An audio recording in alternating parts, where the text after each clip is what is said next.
Haryana private school association की एक meeting Kosli विधानसभा के गांव बेरली कला स्थित रामपाल यादव के कार्यालय पर हुई। मीटिंग में प्रदेश के तमाम पदाधिकारी शामिल हुए। एसोसिएशन के संरक्षक जवाहरलाल दुहन द्वारा मीटिंग की अध्यक्षता की गई। मीटिंग को संबोधित करते हुए जवाहरलाल दुहन ने कहा कि एसोसिएशन के अध्यक्ष पद से इस्तीफा दे चुके रामपाल यादव को फिर से निवेदन कर एसोसिएशन से जोड़ा गया है।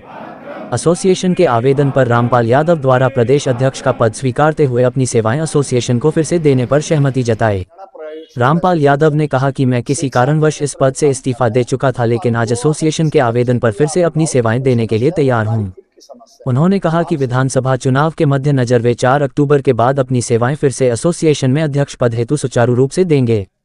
इस अवसर पर एसोसिएशन संगठन द्वारा रामपाल यादव को अपना समर्थन देते हुए कहा कि वह चुनाव में तन मन धन से उनके साथ कंधे से कंधा मिलाकर खड़े रहेंगे। एसोसिएशन के सदस्यों ने भारतीय जनता पार्टी से मांग की है कि वे कर्मठ और जुझारू छवि के ईमानदार नेता को इस बार कोसली क्षेत्र का नेतृत्व करने का अवसर प्रदान करें, ताकि वह भाजपा की झोली में इस सीट को जीताकर पार्टी को मजबूत करने का काम करें।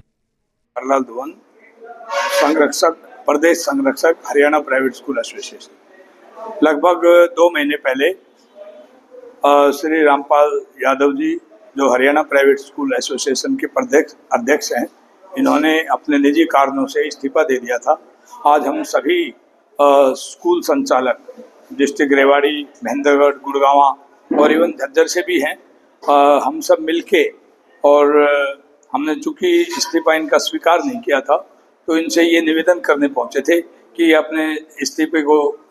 वापस ले और हरियाणा प्राइवेट स्कूल एसोसिएशन में प्रदेश अध्यक्ष की जो इनकी जिम्मेवारी थी उसको निभाएं। अभी रामपाल यादव जी ने जैसा बताया कि वो अभी चुनाव में व्यस्त हैं, तब तक हम सभी प्राइवेट स्कूल एसोसिएशन, चाहे वो किसी भी पार्टी से है, सभी सदस्य का ये निवेदन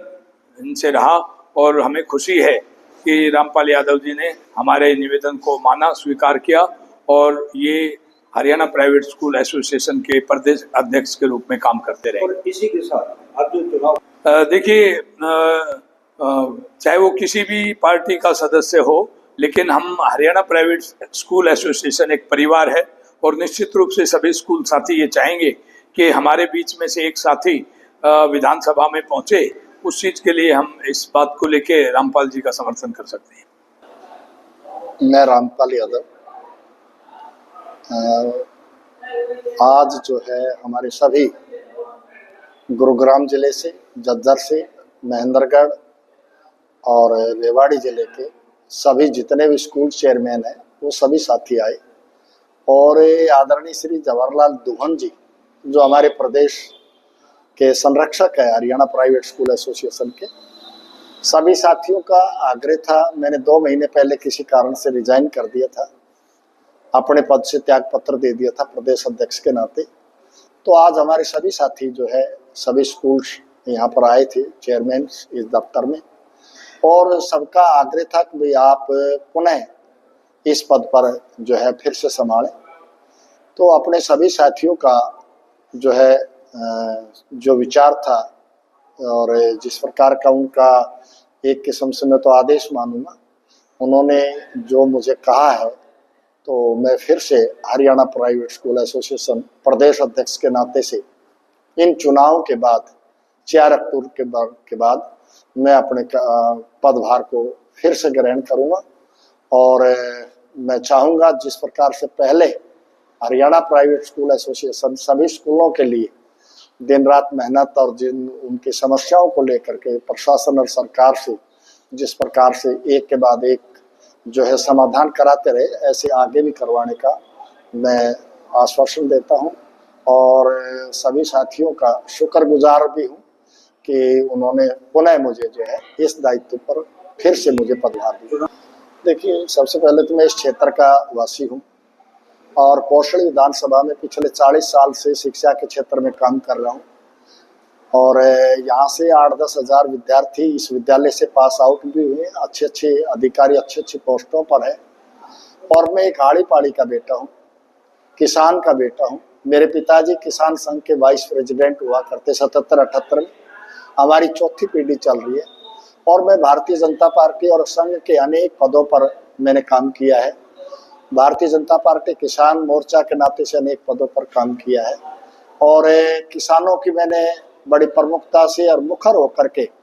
चाहे वो प्राकृतिक आपदा हो, ओलावृष्टि हो, उनकी फसल को लेकर के हो, एमएसपी पर हो,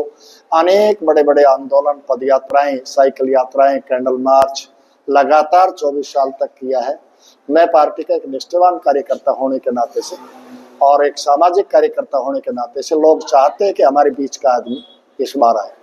इस मामले में भारतीय जनता पार्टी प्रदेश हाईकमान और राष्ट्रीय नेतृत्व जरूर गहनता से विचार करेगा।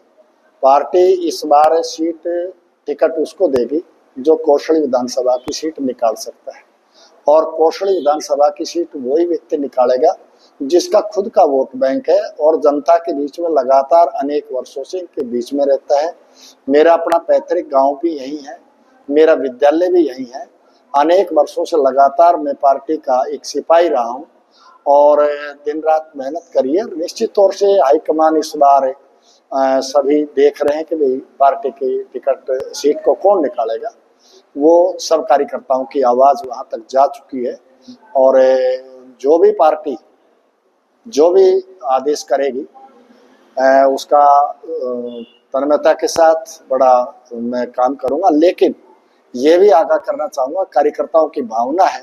अगर बाहर से किसी पैराशूट से कोई कार्यकर्ता या किसी उम्मीदवार बनाया गया और जिसका पार्टी के अंदर कोई त्याग नहीं है, पार्टी के अंदर कोई सेवा भाव नहीं है, पार्टी का उसने किसी भी रूप में काम नहीं किया है, ऐसे नए चेहरे को अगर पार्टी यहाँ उतारती है तो निश्चित तौर से उसका कहीं ना कहीं खामियाजा पार्टी को भुगतना पड़ेगा। इसलिए सब कार्यकर्ताओं की एक ही आवाज़ है कि यहाँ का बीच का कार्यकर्ता हो और जिसने शुरू से झंडा और पार्टी का उठाया हो, दरी बिछाने वाले हो, वो आज इतने सक्षम हैं कि ये सीट बड़ी आसानी से भारतीय जनता पार्टी की झोली में जाएगी। केवल यही नहीं जाएगी, मुझ जैसे कार्यकर्ता को अगर ये टिकट मिलती है तो मैं ये कहता हूँ आपके चैनल के माध्यम से, आटेली, बावड़ और रेवाड़ी में तमाम वो काम किए हैं, एक एक गाड़ी, एक एक गांव छाने हुए हैं। सब गांवों से ताकत मिलेगी, चारों विधानसभाओं से ताकत मिलेगी और पूरा हरियाणा प्राइवेट स्कूल एसोसिएशन जो आज आश्वासन मुझे दे के गया है, जो मेरी एक बहुत बड़ी ताकत है, जो पूरे हरियाणा में एक बहुत बड़ा वोट बैंक है, प्राइवेट स्कूल समाज से जुड़ा हुआ है, लोगों से जुड़ा हुआ है, तो वो निश्चित तौर से जब मेरे साथ खड़ा होगा तो मैं नहीं समझता कि ये टिकट इस बार बाहर जाएगी। वो निश्चित तौर से यह कार्यक्रम